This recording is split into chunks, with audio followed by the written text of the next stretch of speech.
Seperti mana yang telah kita tahu bahwa baru-baru ini bekas Perdana Menteri Malaysia Ismail Sabri Yaakob mengumumkan kemungkinan besar ia akan meninggalkan dunia politik.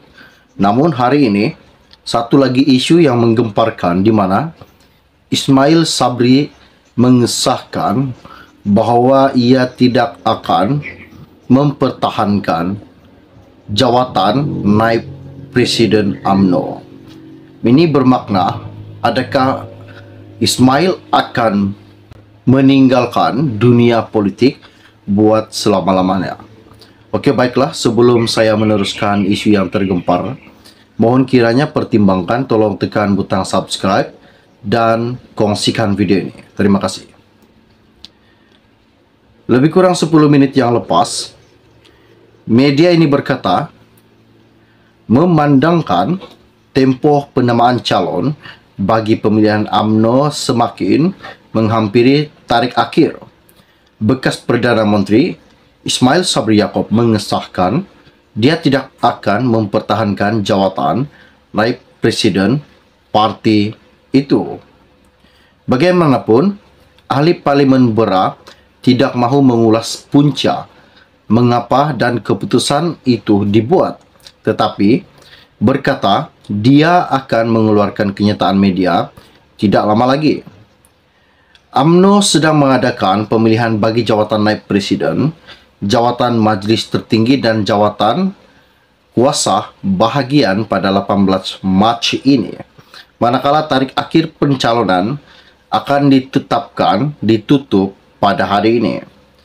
Parti itu mempunyai 3 jawatan naib presiden.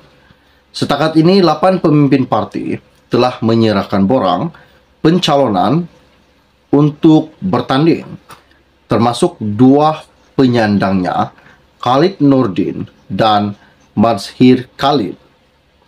6 pemimpin lain yang bertanding untuk jawatan itu ialah Menteri Besar Pahang Wan Rosdi Wan Ismail, Setiausaha Agong BN Zamri Abdul Kadir, bekas Menteri Besar Johor Hasni Mohamad, bekas Menteri Perumahan dan Kerajaan Tempatan Rizal Merican Naina Merican, ahli Parlimen Titi Wangsa Johari Gahani, dan Menteri dalam Jabatan Perdana Menteri Undang-Undang dan Pembaharuan Institusi Azalina Othman Said.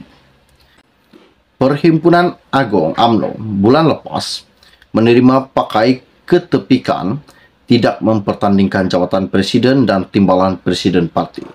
Ini salah satu isu yang sangat-sangat menakjubkan buat penyokong-penyokong UMNO, buat penyokong-penyokong Ismail Sabri, di mana Ismail Sabri tidak akan mempertahankan jawatan yang disandangkannya, yaitu naib presiden UMNO. Ini bermakna memang betul apa yang dikatakan Ismail Sabri bahwa ia akan meninggalkan dunia politik. Namun belum ada kes kita dengar, kes berkaitan dengan penyelewengan, pengubahan dan segalanya ketika pentadbiran Ismail Sabri. Ismail Sabri sangat bersih di mata rakyat berbanding dengan menteri-menteri yang lain yang didedahkan Anwar Ibrahim berkaitan dengan projek Jana Wibawa, berkaitan dengan RM600 bilion, berkaitan juga dengan akaun bersatu yang didedahkan Anwar. Okey, jangan lupa tinggalkan komen anda. Adakah Ismail ini salah satu bekas menteri yang amat-amat bersih dan bermaruah, tidak melakukan segala hal-hal yang dilarang? Dan adakah Ismail ini jika dicalonkan lagi sebagai pemimpin Malaysia, Perdana Menteri kita, adakah masih ramai lagi pengikut-pengikut Ismail Sabri? Tinggalkan komen anda. Setakat share info ringkas dari saya untuk anda. Kita akan berjumpa lagi. Salam jumpa dan salam kenal. Bye-bye. Ada lagi beberapa MP yang berani menentang Anwar Ibrahim, terutamanya sekali Wan Ahmad berkata, kerajaan tidak mempunyai mekanisme yang jelas untuk mencari sumber pendapatan baru, dan Anwar tidak menepati janji Pakatan Harapan.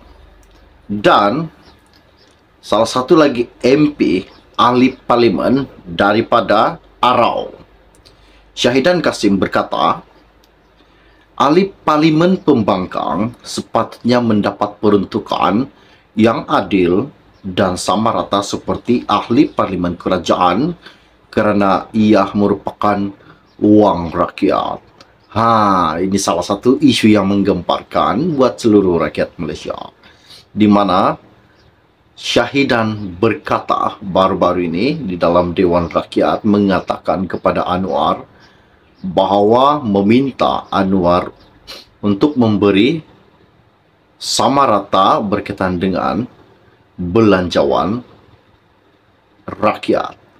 Apa yang saya dan katakan lagi, dia tidak ada duit untuk membantu rakyat, sedangkan rakyat kini sentiasa mencari beliau, meminta pertolongan, namun apa yang beliau dapat lakukan hanya menunggu bajet yang akan diberikan daripada kerajaan perpaduan.